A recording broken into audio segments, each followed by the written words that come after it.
मैं आप लोगों को बता दूं, आज सीताराम पार्क यानी कि पटेल नगर विधानसभा के अंदर में पड़ने वाला एक ऐसा क्षेत्र जिसको जो सीताराम पार्क के नाम से और मंदिर के नाम से यहाँ पर ये मशहूर है, पंजाबी बस्ती है, जो कि 20 नंबर रोड से जब सीधे आते हैं। लेकिन आज जो सीताराम का जो मैं नाम ले रहा हूँ, जो मंदिर का मैं नाम ले रहा हूँ, उसका नाम लेने का एक कारण है कि आज जो सीताराम पार्क के अंदर में जो भागवत गीता यानी कि मद भागवत गीता का जो यहाँ पर लगातार 7 दिवसीय जो कार्यक्रम चला, ये एक चर्चा का विषय है।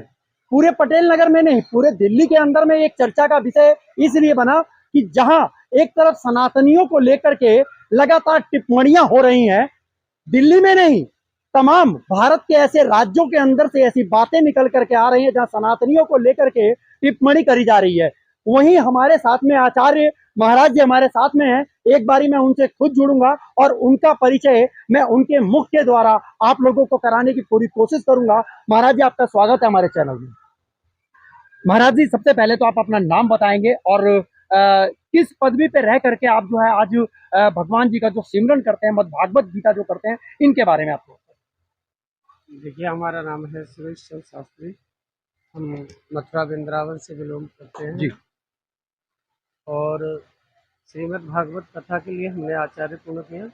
आचार्य करने के उपरांत कथा प्रारंभ करी। अपने सनातन धर्म को थोड़ा कष्ट हो रहा है, ये मान लीजिए, या लोग बाग टिप्पणियाँ कर रहे हैं, तो जागरूक करने के लिए ये भागवत कथा प्रारंभ करी।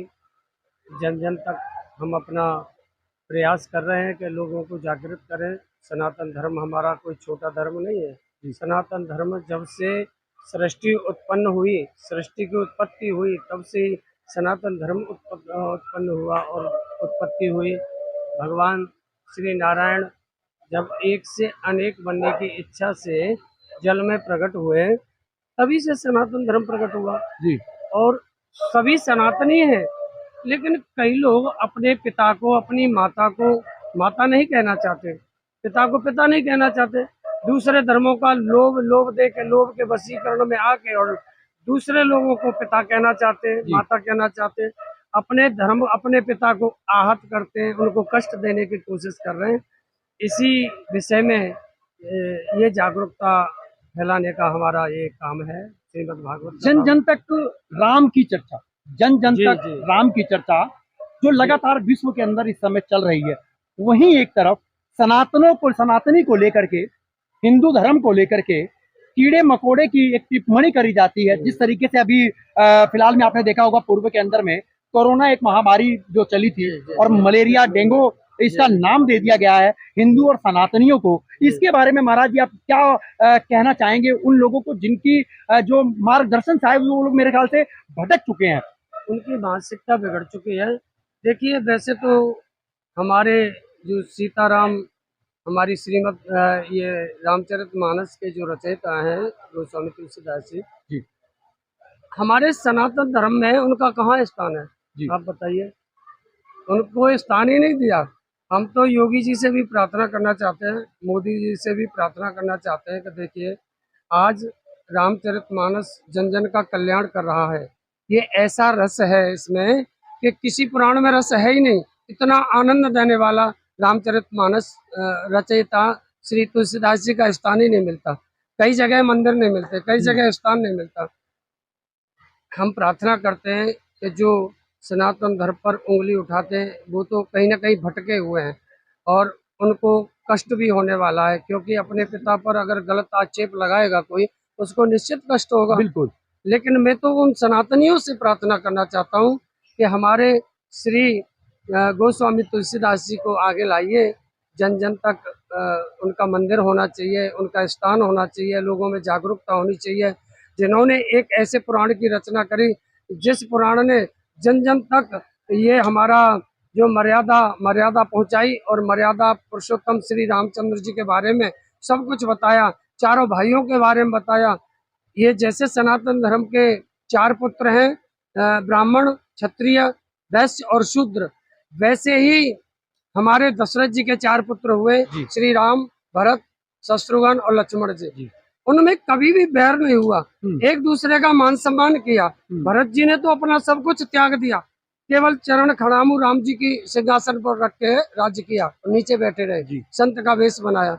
ये हमारे संस्कार है।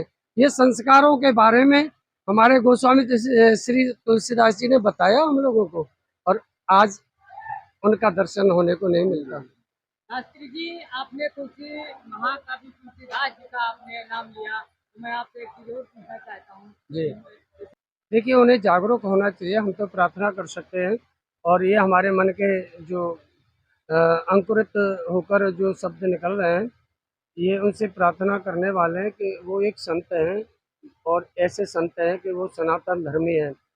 अगर आज गोस्वामी तुलसीदास जी के लिए कुछ कर पाए न कर पाए तो फिर बहुत पछताना पड़ेगा, और कर पाए तो उनका जीवन एक इतिहास बन जाएगा। क्योंकि गोस्वामी तुलसीदास जी कोई ऐसे वैसे संत नहीं, उन्होंने समाज के कल्याण के लिए, अपने सनातन धर्म के लिए ऐसी रचनाएं करी कि जन जन तक, आज से नहीं, आज नहीं, कई कितनी पीढ़ियों तक, कितने समय तक ये जो रचनाएं हम में ऊर्जा भरती रहेंगी, हमारे सनातन धर्म के बारे में बताती रहेंगी, हमारे संस्कारों को सिखाती रहेंगी, हमें मर्यादित करती रहेंगी।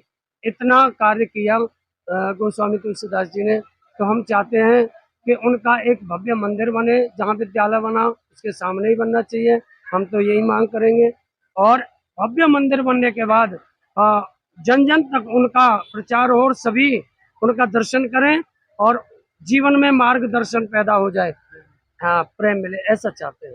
एक लास्ट आपके साथ में थोड़ा सा वो रहेगा हमारा। सबसे एक अहम बात ये रहती है कि आने वाली जो पीढ़ियां हैं या हमारे साथ इस समय जो चल रही हैं, जिसको हम शिक्षा देते हैं, वो शिक्षा ग्रहण करते हैं, वही जीवन के अंदर में एक आधार बनता है। वही हमारे बिहार के एक शिक्षा मंत्री हैं, जिन्होंने एक ऐसी टिप्पणी करी, शायद उन्होंने 2 लोगों को देखा होगा, 3 लोगों को देखा होगा, और उन्होंने जो, क्या दिक्कत आ रही है? एक सवाल होगा आपसे, और जैसे कहते हैं कि शिक्षा का एक आधार, शिक्षा के अंदर में आधार बनकर के जिस तरीके से हम अपने बच्चों को, आने वाली जो पीढ़ियां होंगी जिनको हम शिक्षा देंगे, उसी तरीके से वो आधार बना करके आगे चलते रहेंगे। लेकिन वहीं एक तरफ बिहार जैसे राज्य के अंदर में जो शिक्षा मंत्री हैं, उन्होंने सनातनियों के ऊपर में जिस तरीके से टिप्पणी करी, क्या एक शिक्षा मंत्री को इस तरीके की अगर टिप्पणी करनी चाहिए, वो भी हमारे सनातनी जो कि हिंदुस्तान के अंदर, भारत के अंदर? जी, नहीं करनी चाहिए, क्योंकि उनका विचार है, उन्होंने जो भी कहा। लेकिन सनातन धर्म के विरोध में तो कभी कभी टिप्पणी नहीं करनी चाहिए। उनको ज्ञान लेना चाहिए, सनातन धर्म है क्या। अरे, सनातन धर्म ही मुख्य कारक है तुम्हारे जीवन का, जीवन शैली का, तुम्हें सिखाता है जीवन कैसे जिया जाता है। सनातन धर्म मानवता सिखाता है। सनातन धर्म, और सबसे बड़ा धर्म मानवता है। हम मनुष्य होके कई बार हम जाति पाति धर्म पर लड़ते रहते हैं, लेकिन हमारा पहला धर्म है मानव धर्म। मानव धर्म, हाँ, मानव धर्म। वही मानव धर्म को सिखाते हुए, जब जैसा कि हम लोगों ने आगे भी रामायण के अंदर में भी देखा, महाभारत में भी हमें कई चीजें सीखने को मिलती हैं। वहीं सीखते सीखते जिस तरीके से रामानंद सागर जी ने रामायण का, जिस तरीके से हम लोगों के बीच में एक ऐसी कथा उन्होंने पेश करी थी, जो डीडी नेशनल के अंदर में जब चला था, वो वही रामानंद सागर हो गए, या इनके साथ में जो मिले हुए जो लोग थे, क्या रामानंद सागर जी का इन लोगों ने कभी कोई अस्तित्व बनाने की कोशिश करी? हमारे दिल्ली सरकार ने आज तक, ना ही भारत सरकार ने कुछ ऐसा कदम उठाया। हाँ, ये रामानंद सागर, ये महान विभूति है। ये ऐसी चीज, ऐसा वृक्ष लगा के गए, पता नहीं कितनी पीढ़ी इसकी छाया में रहकर, और सीखने को प्राप्त होगा और आनंद मिलेगा। क्योंकि जो रामायण रामानंद सागर ने रचना करी है, जो टीवी पे हम छोटे छोटे थे तब रामायण आते थे, और एक टीवी हुआ करती थी मोहल्ले में, तो सारा मोहल्ला इकट्ठा होकर वहाँ रामानंद सागर की जो रामायण आती है उसको देखते थे जी। और वहाँ से बहुत ज्ञान प्राप्त हुआ। छोटे छोटे बच्चे जाने सीता मैया कौन है, राम कौन है, लक्ष्मण कौन है, भरत कौन है, शत्रुघ्न कौन है, और क्या क्या लीलाएं हुई, ये छोटे छोटे बच्चे से ज्ञान प्राप्त होना शुरू हो गया। ये रामानंद सागर जी का ही विशेष इसमें योगदान रहा। और रामानंद सागर जी को भूलने की ये तो गलत बात है, भूलना तो चाहिए नहीं। ऐसा संत भारत महा सरकार को कहीं ना कहीं ऐसे जी उनके उनके लिए बनाना चाहिए कि उनको आने वाली जो पीढ़ियां हैं उनको जी समझ जी सके, उनको बिल्कुल जान सके, और जी तमाम ऐसे लोग जो इस समय डायरेक्टर या प्रोड्यूसर या जी ऐसे निर्माता हैं जो लगातार अगर इस तरीके का कोई सीरियल बना रहे हैं, तो उन लोगों को भी रामानंद सागर के नाम से अपने सीरियल के अंदर में जगह देना चाहिए कि उनकी प्रेरणा लेते हुए हमने उस सीरियल को बनाया, या हमने वो चीज दिखाई जो आज लोगों के अंदर में देखने को मिल रही है। और कहीं ना कहीं राम का नाम जो है वो लगातार जो हमारे सनातनी है, हिंदू धर्म है, उनके दिलों में, उनके जहन में वो चीज प्रवेश कर रही है। इसी के साथ में मैं आपका महाराज जी, आज श्रीमद् भागवत कथा का 8वां दिन है जी। आपको मैं ज़्यादा परेशान नहीं करेंगे क्योंकि अभी आप व्यास आसन से उठे हैं, तो आपको ज़्यादा डिस्टर्ब नहीं करेंगे। आपको मैं मथुरा ले चलता हूँ। महाराज जी, 2 बात आप मथुरा वृंदावन हमारे कृष्ण जन्मभूमि पे कह दीजिए, आपकी क्या राय है? जी जी। देखिए, कृष्ण जन्मभूमि अ, हमारी कृष्ण जन्मभूमि बहुत जगह में बनी थी और वहाँ कृष्ण जन्मभूमि को दबाने का प्रयास किया। इसमें सत्य से अवगत होना बहुत ज़रूरी है। सत्य तो यही है कि वहाँ पर भगवान की जो जन्म स्थान है उसको दबा रखा है, उसको छुड़ाना चाहिए, उस पे मस्जिद बना दी ज़बरदस्ती। और जब ऐसा हुआ कि भगवान का जेल था ना, वो जेल को ही तोड़ डाला। जो आज हम कथा में कहते हैं कि भगवान इस कारागार में पैदा हुए, उसमें एक कमरा बचा, बाकी का जेल कहाँ गया? कंस का सारा जेल उन्होंने मस्जिद में दे दिया। मस्जिद में ले लिया, छीन लिया ज़बरदस्ती से, सनातन धर्म पर कुठाराघात किया गया। तो अब हम तो यही चाहेंगे कि हमारे भगवान की जन्मभूमि बढ़िया से खाली हो और वो मस्जिद वहाँ से हटे और जन्मभूमि जन्मभूमि की जगह पर रहे, चलिए, स्थापना बहुत रहे। बहुत आज बहुत भागवत व्यास पीठ से आप अरे लोगों को क्या संदेश देना चाहेंगे? लीजिए जी भागवत जी के माध्यम से यही संदेश देना चाहेंगे जन जन को कि अपने सनातन धर्म की तरफ आस्था रखें और जुड़ें। और सनातन धर्म एक ऐसा धर्म है मेरे भाई बहन कि वहाँ पे प्रेम प्रेम सिखाता है, भाईचारा सिखाता है, एक दूसरे से मिलना सिखाता है। और इसमें कोई जाति पाति नहीं है, सब हमारे भाई बहन हैं। और 4 वर्ण हैं, 4 भाई हैं।